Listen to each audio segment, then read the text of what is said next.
ఏం చేయాలంట? జాలి కలిగినటువంటి మనసును, దయాలత్వమును, సాత్వికమును, దీర్ఘశాంతమును మన హృదయంలో ఉండాలి. దేవుడిని ప్రార్థన ఆలకించాలి అంటే జాలి కలిగినటువంటి మనసు నీ హృదయంలో ఉండాలని పౌలు గారు చెబుతూ ఉన్నాడు. పౌలు గారు కొలసీయులకు రాసినటువంటి సంఘానికి, ఆ సంఘంలో ఉన్నటువంటి ప్రతి ఒక్కరికి ఏమని చెప్తున్నాడంటే, చిన్నపిల్లలకి కానీ, పెద్దలకి కానీ, వృద్ధులకి కానీ, ఆ సంఘంలో ప్రాంతంలో ఉన్న ప్రతి ఒక్కరికి పౌలు గారు ఏమంటున్నారంటే, మీ హృదయంలో ఏముండాలంట? సాత్వికమైన మనసు, జాలి కలిగిన మనసు, దీర్ఘశాంతము ఎలుబడి చేయాలి. మీ హృదయంలో, మీ హృదయంలో ఏముండాలి? క్షమించే మనసు ఉండాలి. ఎదుటివారు బాగుపడుతుంటే ఓర్చుకోలేని మనసు మీ హృదయంలో ఉండకూడదు. ఎదుటివారు బాగా ప్రార్థన చేస్తూ ఉంటే వాడు చేసే ప్రార్థనని ఎక్కిరితల పాలుగా చేయకూడదు. నువ్వు ఎంతప్పటికీ జాలి కలిగినటువంటి మనసుగా, దీర్ఘశాంతం కలిగినటువంటి మంచి మనసుగా నీ హృదయంలో నింపుకోవాలంట. నీ హృదయాన్ని తేనెతో నింపుకుంటున్నావు. ఈ రోజున పౌలు గారు హెచ్చరిస్తున్నాడు కొలసీ సంఘానికి. ఈ రోజు ఒక దైవ సేవకుడికి హెచ్చరిస్తున్నాడు మీతోని. మీ హృదయం దేని చేత నింపుకోవాలి? పాపము చేత కాదు, కోపము చేత కాదు. మీ హృదయంలో కోపము, పాపము, వ్యభిచారపు మనసు, నరహత్య చేసే ఒక మనసు ఉండకూడదు. దయాలత్వము, సాత్వికము, క్షమించే మనసు, దీర్ఘశాంతం ఉండాలంట. అప్పుడు మాత్రమే దేవుడు నువ్వు చేసే ప్రార్థన ఆలోచిస్తూ ఉంటాడు. అప్పుడు నువ్వు చేసే ప్రార్థనకి దేవుడు తక్షణమే ప్రతిఫలం ఇస్తాడు. హల్లెలూయా. రెండోదిగా మనం చూసినట్లయితే ప్రియమైన దేవుడు బిడ్డలారా, ఇక్కడ ఏమంటున్నాడంటే ఏం ధరించుకోవాలి? ప్రేమను ధరించుకోవాలి. క్రీస్తుకు అనుసంధానమైనటువంటి ప్రేమ. ఈ రోజున మనుషులు వాళ్ళు ప్రేమిస్తారు, నన్ను వీళ్ళు ప్రేమిస్తారని చెప్పేసి మనుషుల ప్రేమను నువ్వు ఏం చేస్తున్నావు? మనుషుల ప్రేమను కోరుకుంటున్నావు. నీ హృదయంలో దేవుని ప్రేమ నిలిచి ఉండాలి. దేవుని ప్రేమ నిలిచి ఉంటేనే నీ ప్రార్థన ఆలకించబడుతుంది. ప్రేమ దేవుని పిల్లరా, దావీదు మహారాజు సౌలు ఏం చేస్తున్నాడు? దావీదును తరుముతూ ఉన్నాడు. కానీ దావీదు మనసులో ఒకటే ఉంది, సౌలు దేవుని చేత అభిషేకించబడిన వ్యక్తి కనుక నేను ప్రేమతో క్షమించాలి ఆ వ్యక్తి. ఆ సౌలు దావీదుకి కీడు చేయాలని చూశాడు, చంపాలని వెంటబడుతూ ఉన్నాడు. అయినా సరే దావీదు పరిగెడుతూ తప్పించుకొని ప్రేమతో సౌలుని క్షమించాడండి. ఎందుకని తెలుసా ప్రియమైన దేవుని పిల్లరా? సౌలు అభిషేకించబడ్డాడని. ఈ రోజున నీవు కూడా ఒక వ్యక్తి బలహీనంగా ఉంటే, ఒక వ్యక్తి లోకంలో ఉంటే, నీవు ప్రేమ క్రీస్తుకు కలిగిన, నీ హృదయంలో క్రీస్తుకు కలిగినటువంటి పరిపూర్ణమైన ప్రేమ నీ హృదయంలో ఉంటే వారిని క్షమిస్తావు. హల్లెలూయా. దావీదు మహారాజు ఆ ప్రేమ కలిగి సౌలుని క్షమించి వదిలేశాడు. కానీ దేవుడే సౌలుని హతమార్చాడు. ఈ రోజు నువ్వు ప్రేమ కలిగిన ప్రార్థన చేయి. నీకు ఎలాంటి శత్రువులు, సౌలు లాంటి శత్రువులు నీ కుటుంబాన్ని పట్టి పీడిస్తూ ఉన్నా, తరుముతూ ఉన్నా, నా దేవుడు గొప్పగా నేను వినిపిస్తాడు. హల్లెలూయా. ఈ రోజు నువ్వు ప్రార్థన చేసి ప్రార్థన ఆలకించాలంటే మొట్టమొదటి దీర్ఘశాంతం, సాత్వికమైన జాలి కలిగినటువంటి మనసు ఉండాలి. రెండోదిగా నీ హృదయంలో ఏముండాలంట? దేవుడు ప్రేమను ధరించుకోవాలి.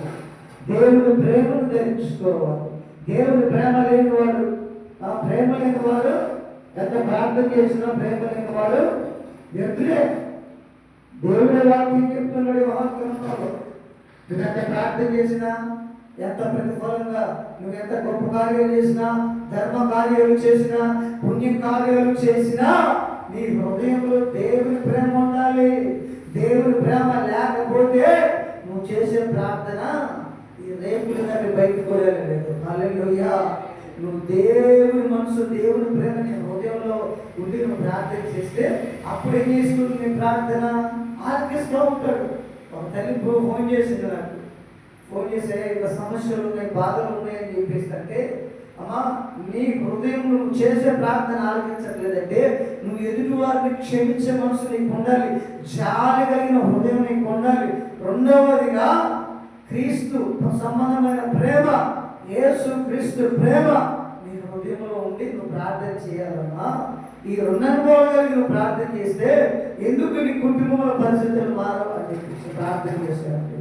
అదేవిధంగా దైవ సేవకులను ప్రేమించింది, తోటి వ్యక్తులు అందరినీ ప్రేమించి ప్రార్థన చేసింది. అయ్యా నా ఇల్లు అప్పుడు పోవట్లేదు, ఇల్లు అమ్ముకోవాలి, మంచి రేట్ రావాలి, అప్పుల సమస్యలు ఉన్నాయి ప్రభా, ఇద్దరు అమ్మాయిలు, నా పరిస్థితి అయితే ప్రార్థన చేస్తుంది. ప్రార్థన చేస్తూ ఉంటే నేను ప్రార్థన చేసే ఫోన్లో ఇలా కూడా ప్రార్థన చేయమని ఆమె అలా కూడా ప్రార్థన చేసింది. ప్రార్థన చేసిన వారం రోజుల్లో ఆ ఇల్లు అమ్ముకుంది, అప్పులు కొద్ది కట్టేసుకుంది, అప్పుల సమస్యలు కొద్దిగా దేవుడు తీర్చేశాడు. అంటే ఆమె చేసే ప్రార్థన దేవుడు విన్నాడు కనుకనే దేవుడు ఆ కన్నిటిని తూర్చాడు. ఈ రోజున ఆత్మ సంబంధమైన ప్రేమ, క్రీస్తు ప్రేమ ధరించుకొని నువ్వు ప్రార్థన చేయగలిగితే నా దేవుడు నీ జీవితంలో అసాధ్యమైన కార్యాలు కూడా సుసాధ్యం చేయగలిగిన నా దేవుడు గట్టిగా హల్లెలూయా హల్లెలూయా. అసాధ్యమైన కార్యాలు సుసాధ్యం చేయగలిగిన దేవుడు మన పక్షమై ఉన్నాడు, మన తోడు ఉన్నాడు కనుక మీరు ఎలా ప్రార్థన చేయాలి, ఎలా చేయాలి? నీ హృదయంలో దేవుడి మనసు, జాలి కలిగిన మనసు ఉండాలి. నీ హృదయంలో ప్రేమ కలిగినటువంటి మంచి మనసు ఉండాలి. అప్పుడు మాత్రమే నువ్వు చేసే ప్రార్థన దేవుడు వింటాడు. నీకున్నటువంటి ప్రతి సమస్య దేవుడు గొప్పగా ఎదుర్కొంటాడు. దేవుడు పెట్టారా? నేను ఎందుకు మాట్లాడాను? ఈ మధ్య కాలంలో ఒక అమ్మాయి కూడా ఫోన్ చేశాను, నా ప్రార్థన చేయను, జాబ్ కోసం వెళ్తాను నేను చెప్పేశాను. మా తమ్ముడు కూడా ప్రార్థన చేయించుకున్నాడు, మా పెన్నాడు కూడా వాడు బీఫామ్ చదివాడు, ఖాళీగానే ఉన్నాడు, ప్రార్థన చేశాడు. హైదరాబాద్ పోయి హాస్పిటల్కి పోయిన తర్వాత అక్కడ దేవుని మహాగ్రహం బట్టి అక్కడ హాస్పిటల్ ఇంటర్వ్యూ చేసిన తర్వాత అన్ని వెరిఫికేషన్లు ప్రార్థన చేసి ఇంటర్వ్యూకి వెళ్ళాడు. దేవుడు గొప్పగా అతనికి జాబ్ వచ్చింది. నెలకు 20,000 రూపాయల శాలరీతో, 18,000 రూపాయల శాలరీతో జాబ్ చేస్తూ ఉన్నాడు. అంటే నేను ఒకటే మాట చెప్పాను, అది కార్యాలు జరుగుతున్నాయి. ఎందుకు జరగట్లేదు కార్యాలు? ఒకరికేమో కార్యాలు జరుగుతున్నాయి, ఒకరికేమో కార్యాలు జరగట్లేదు. రకరకాల ఆలోచనలు, ఈ ఆలోచనలు అన్ని పెట్టుకొని మనం ప్రార్థన చేస్తే అది దేవుని సన్నిధానికి చేరదు.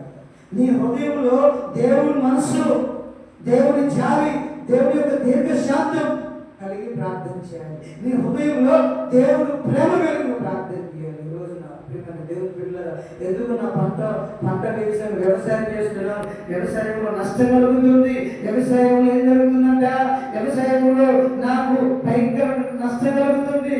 అప్పులు తెచ్చి వ్యవసాయం చేసింది, కానీ ఒకదాని ఒక సమస్య ఉంటే ఇంకొక సమస్య, అప్పులు పెరిగిపోతూనే ఉన్నాయి కానీ అప్పులు తీరట్లేదు. కొంతమంది ప్రార్థన చేస్తూనే ఉన్నారు కానీ ఇంకొంతమంది అయ్యా నా బిజినెస్ సాగట్లేదు, నా వ్యాపారం సాగట్లేదు, నేను ఎంత ప్రయాసపడి కష్టపడుతున్నా కానీ అదే మొత్తం చిల్లు పట్టిన సంచిలో ఉన్నట్లుగానే ఉంటుంది. నా యొక్క కష్టార్జితం ఏం చేయగలరు?